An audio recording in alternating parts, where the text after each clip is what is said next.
Hy is die een wat opdaag op die strande en die strate van ons lewens.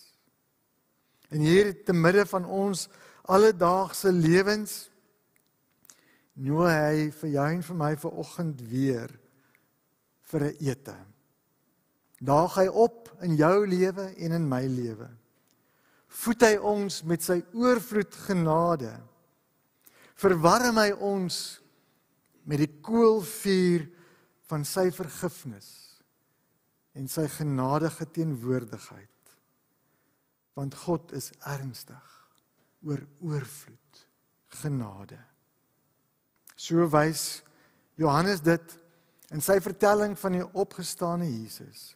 Alles is nou anders, selfs in ons alledaagse en mees gewone lewens. Gemeente, die vure brand. Daar's 'n oorvloed om te geniet. En die gasheer is gereed om ook vir jou en vir my te laat aansit by sy tafel. Amen.